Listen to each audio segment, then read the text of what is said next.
My dad left me a voicemail that said, "Christmas is cancelled. Expect to hear from my lawyer." I didn't argue. Didn't even flinch. Just shot back a text that said, "Understood." Then, without making a scene, I logged into my mortgage portal and quietly took my name off that $325,000 loan. 2 days later, 69 missed calls. Their lawyer must have panicked. Probably the same guy who advised them to try and strong-arm me in the first place. Now he was the one scrambling, leaving me voicemails that started with, "Richard, please. We need to talk. This has all been one big misunderstanding. Just, call your parents. They're very upset." I almost laughed out loud. Upset. I scrolled through the flood of messages, texts, voicemails, notifications piling up like unpaid bills. Even Karen had messaged me in a panic. "Richard, what did you do? Dad's freaking out. You can't just cut off your family like that." Funny, considering what they'd been doing to me for years. And it all went back to a dinner I should have skipped 3 weeks earlier.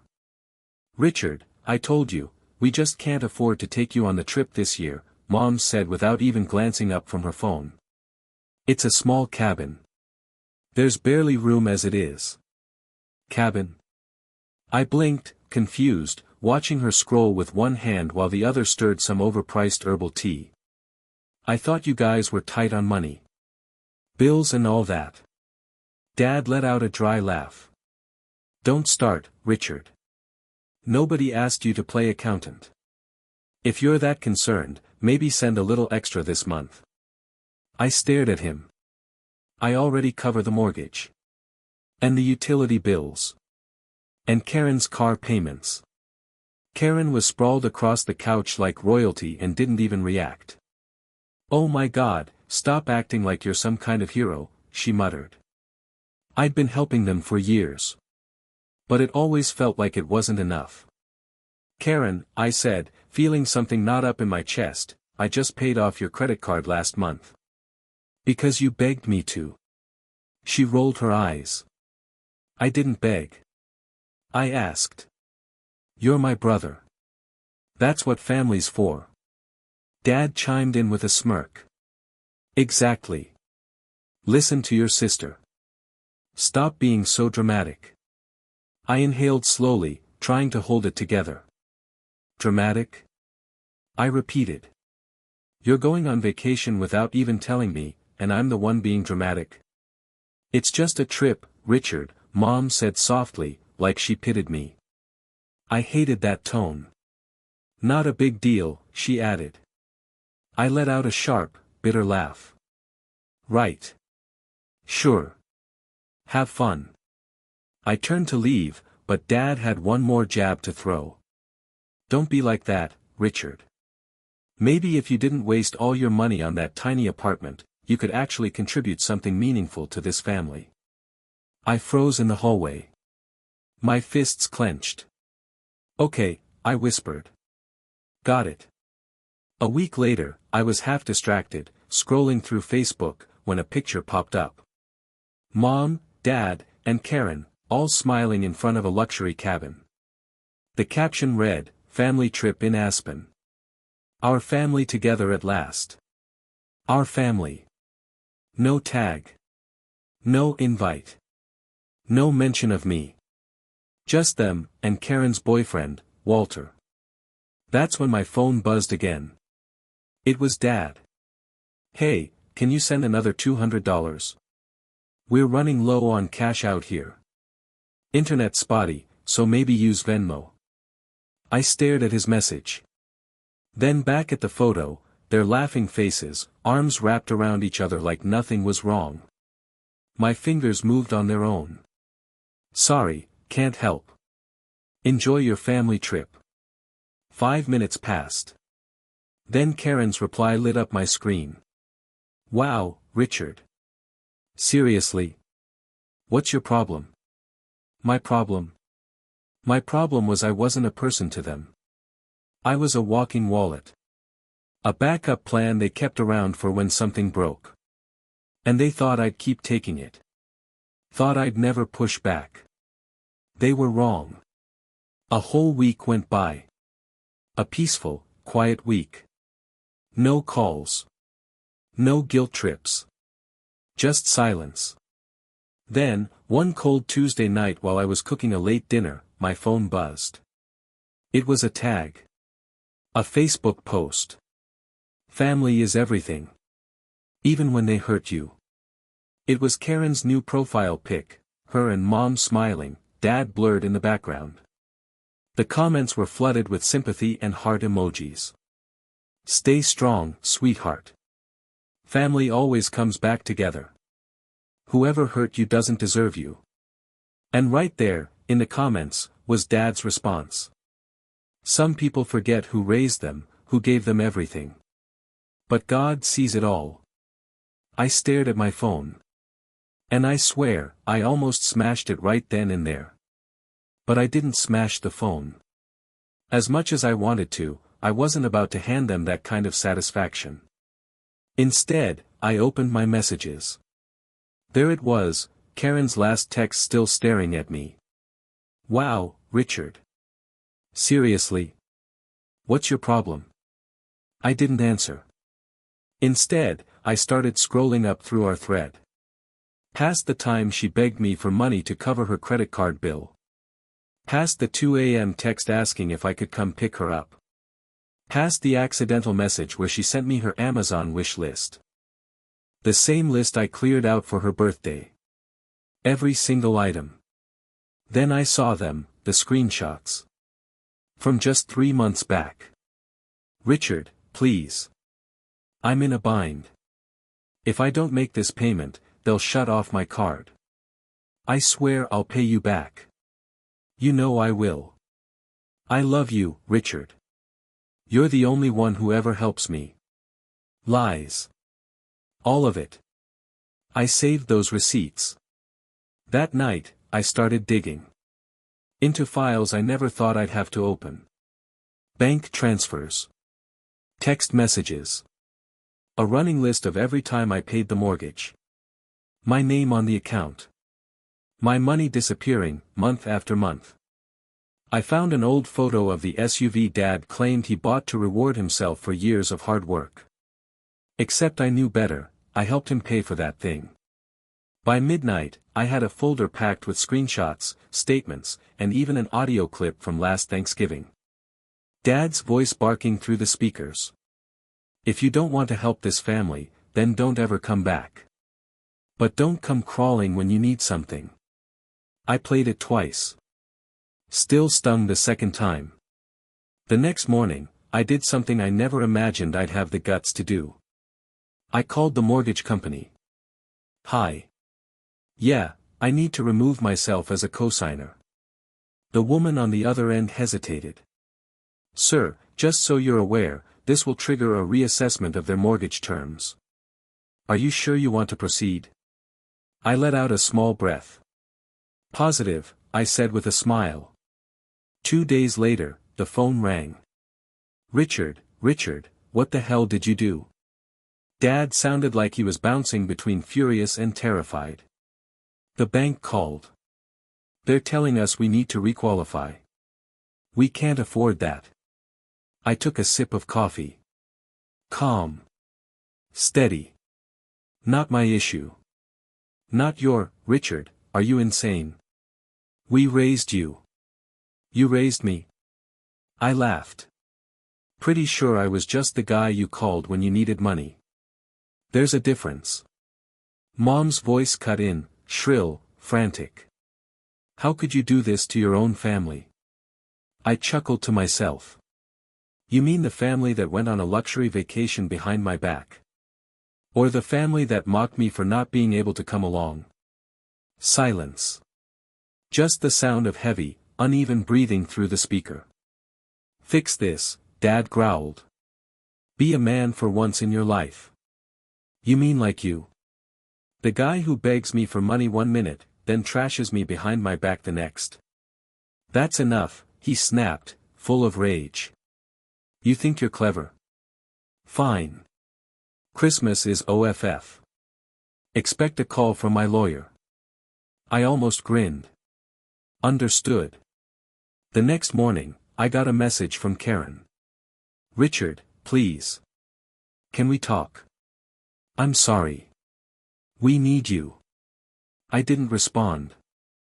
5 hours later, another text came in. Richard, I'm serious. They're losing it. Mom's crying. Dad's freaking out. I didn't mean what I said. Still nothing from me. By the end of the day, my phone was going crazy, 23 missed calls. Then a new number popped up. Voicemail. Richard, this is Mr. Caldwell. I represent your parents.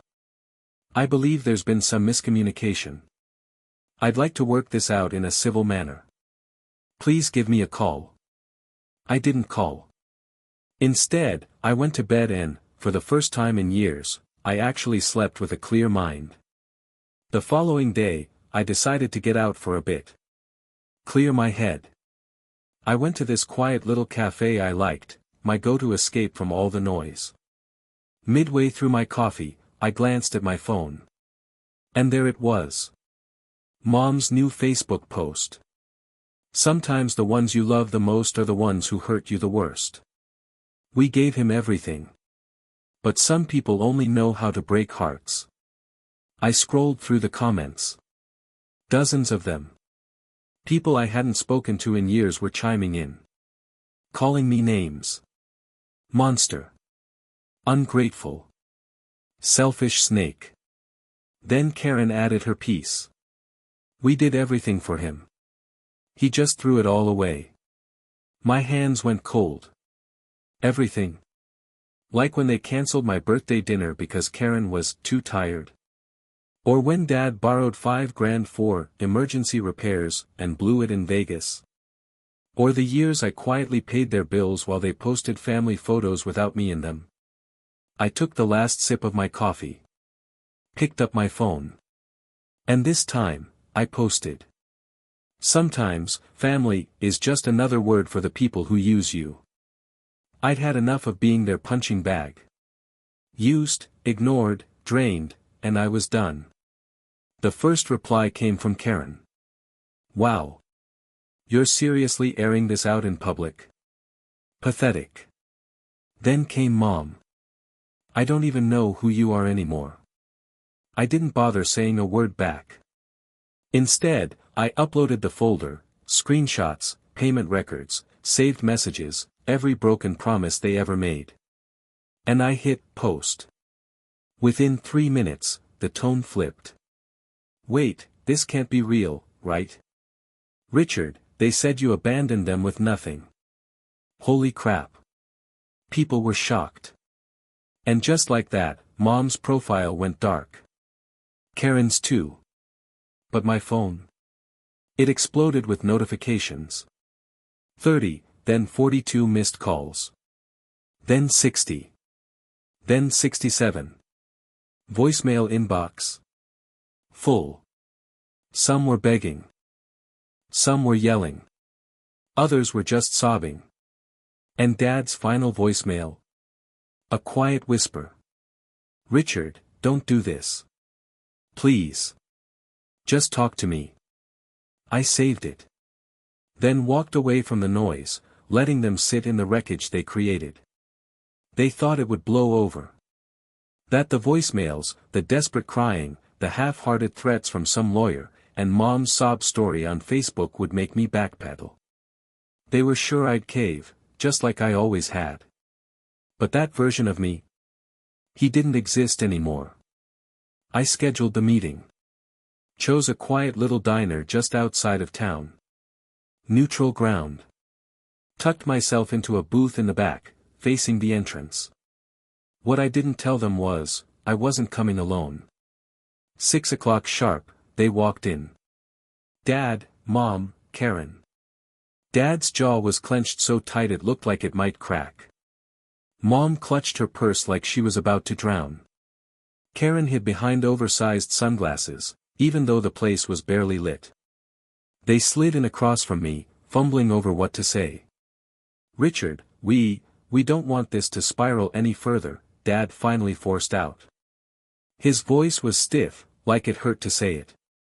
We're still family. We can fix this. Can we? I leaned back, arms crossed. Last I heard, Christmas was off the table, and I'd be hearing from your lawyer. Mom reached for me, her hand trembling just slightly. Richard, please. We were emotional. We said things that. You lied about me, I cut her off, sharp.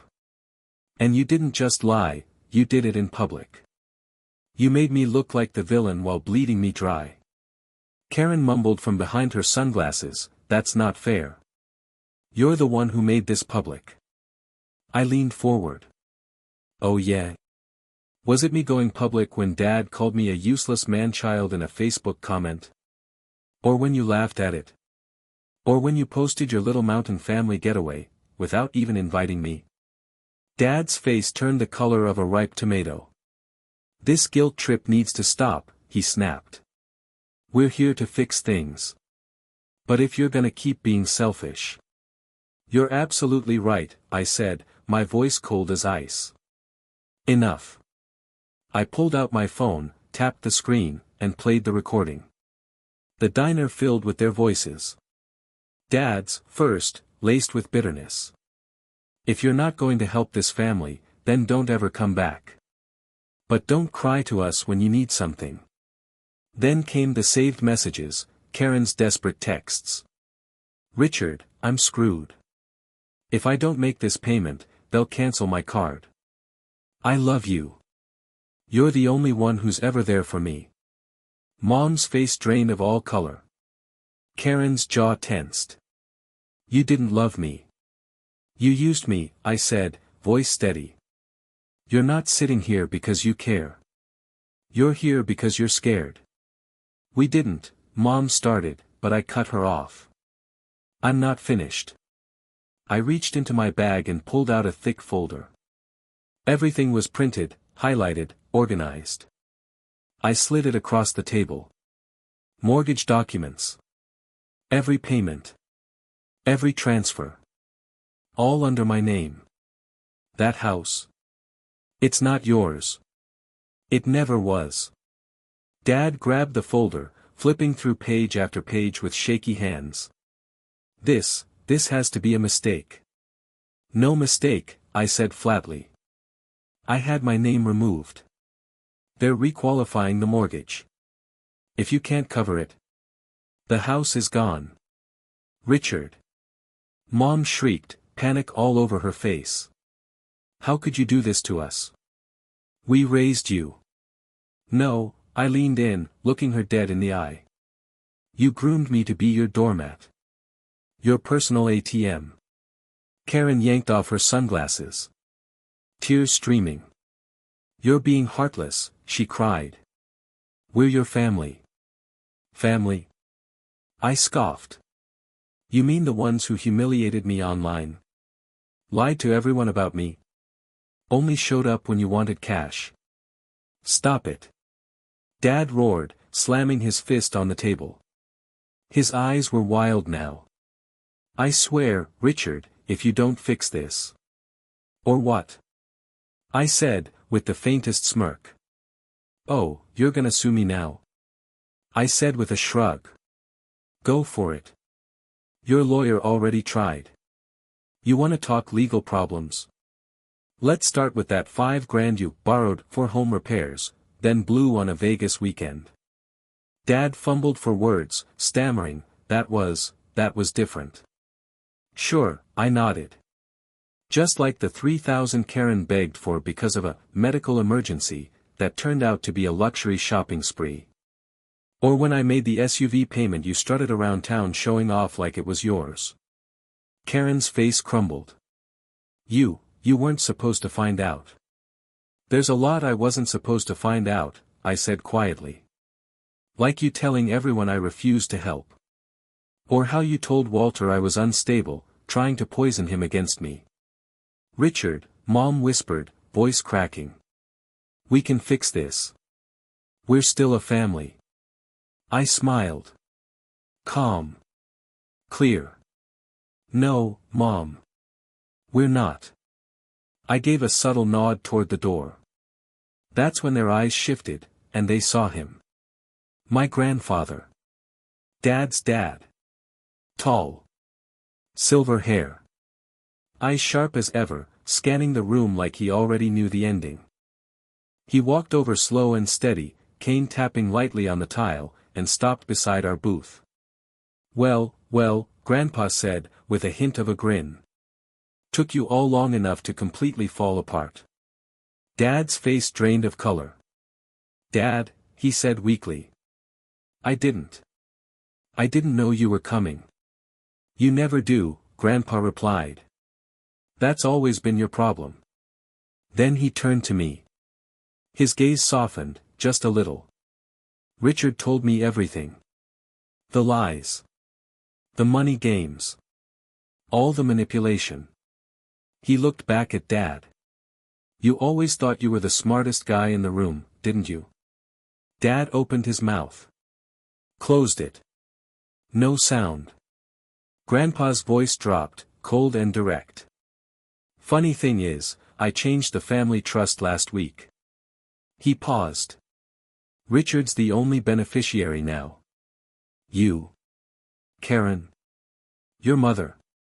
You're out. Karen gasped, panic flashing in her eyes. Grandpa, please. No, he snapped, voice booming. I spent years watching your father scheme and lie, hoping one day he'd grow out of it. But now I see he passed it on to you. He turned back to me. His expression softened again. I should have stepped in sooner, Richard. That's on me. But I'm here now. I swallowed hard, fighting the lump rising in my throat. Thanks, Grandpa. As I stood up to leave, Dad's voice cracked behind me. Desperate.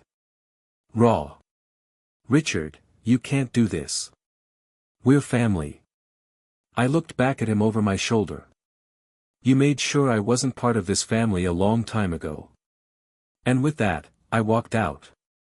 But the drama didn't stop there. I thought maybe that would be the end of it. That they'd finally back off and go quiet. But I'd misjudged them. Again. The next morning, I woke up to my phone buzzing non-stop. Calls, texts, notifications, it wouldn't stop. Dad. Mom. Karen. All three, trying to reach me. I didn't answer a single one. Then the doorbell rang. I checked the peephole. It was Grandpa. I opened the door, and he walked in like he owned the place, sat at my kitchen table without saying a word, and motioned for me to join him. They're falling apart, he said, a hint of amusement in his voice. Your father called me 3 times already this morning. Said you're tearing the family to pieces. I laughed, shaking my head. Funny how they always flip the script. Grandpa's eyes narrowed, focused. I never thought I'd say this, but I'm proud of you. You stood your ground. That caught me off guard. I half expected him to pull the usual old man speech, something about loyalty and family sticking together. But I shook my head. I didn't do it for revenge, I told him. I just couldn't let them keep walking all over me. He nodded, took a sip of the coffee I'd set in front of him, then leaned back. Your dad's always believed he was untouchable, he said. Never imagined his own son would be the one to take him down. Just then, my phone buzzed again. Another voicemail. I tapped play, and the voice filled the kitchen. Richard, son, this has gone too far. We're your family. You don't just walk away like this. Your mother's been crying for hours. Karen won't even leave her room. You've humiliated us. Please, just come back. Let's talk. Don't tear this family apart. I looked at Grandpa. He just shook his head slowly. He's not upset about the pain. He's upset about losing control. And he was right. For the first time, I saw it all clearly. My whole life, I'd been the peacekeeper. The bridge. The glue that held everything together. I thought it was my job. My purpose. But really? I'd just been making it easier for them to keep using me. Cutting ties, it wasn't easy. It felt like ripping out a piece of myself. But finally, I understood. Sometimes, putting yourself first isn't selfish, it's survival. I'm not going back, I said quietly. I'm done being the person they fall back on every time things go wrong. Grandpa gave me a nod and a small smile. Good, he said. Now start living for you. The next couple of weeks were quiet, peaceful, even. I settled into a new rhythm, slow mornings, coffee by the window, no guilt, no sudden calls asking for money or last-minute favors. For the first time in a long time, I was focused on my life. Then one evening, my phone lit up with a number I didn't recognize. Instinct told me to ignore it, but curiosity won. Richard, a familiar voice asked, trembling a little. It's Karen. My shoulders tensed. What do you want? I asked, keeping my tone flat. I wanted to talk, she said. Please. I'm at the coffee shop by your place. Just 5 minutes. That's all I'm asking. I paused. I should have said no. But there was something in her voice, shaky, tired, that made me say, fine. When I walked into the coffee shop, she was alone by the window, her hands wrapped around a paper cup like it was the only thing holding her together. Her eyes were puffy and red. She looked wrecked. You look terrible, I said, not trying to be cruel, just honest. She didn't argue. I know, she whispered. I've been thinking, about all of it. About what I did. What we all did to you. It wasn't right. I sat across from her, arms crossed. And you're just now figuring that out? No, she said, her voice small. I knew for a long time. I just didn't care. Because you always made things okay. Her gaze dropped to the table. Even when we hurt you, I figured that's just what you did. That's what family meant. Well, it's not, I said. She nodded. Her hands trembled a little. Mom and Dad are falling apart. They're panicking, trying to figure out how to keep the house. Dad's been looking into loans, but his credit's trashed. And Mom, she blames me now. Says if I hadn't been so selfish, you wouldn't have snapped. I didn't say anything. I let her spill it. I'm sorry, Richard, she whispered. I know saying it doesn't fix anything, but I am. Truly. I took a long breath. You know what the worst part was? I wanted to help. I always did. But it was never enough. You all just kept taking. I looked her in the eye. And when I finally stopped, you acted like I'd stabbed you in the back. She wiped her eyes and nodded. You're right. I didn't see it that way. I always thought you'd be there. No matter what. Not anymore, I said. Karen lowered her gaze again. She looked like someone who had finally run out of excuses. I'll leave you alone, she said softly. I just needed to say that. She stood up and turned to leave. Karen, I called after her. She paused, surprised. Figure out your life, I said. Stop expecting other people to clean up your messes. You're grown now. Start acting like it. She gave me a weak, tearful smile. I'm trying, she said. I really am. I didn't forgive her. Not yet. I wasn't there. But I didn't shut her out either. That night, my phone rang again. It was Grandpa. Your dad's still out there spinning stories, he said. Telling everyone you'll come crawling back. Says this is just one of your tantrums. I couldn't help but laugh. He really can't handle the fact that I'm done, huh? He never will, Grandpa replied. But that's not your burden anymore. After we hung up, I leaned back and exhaled. Deep. Free. The weight was gone. The truth had come out. The mask was off. The endless cycle, over. I didn't know what tomorrow would bring. But for the first time in a long time, I wasn't scared. I wasn't waiting for the other shoe to drop. I felt peace. I was finally free.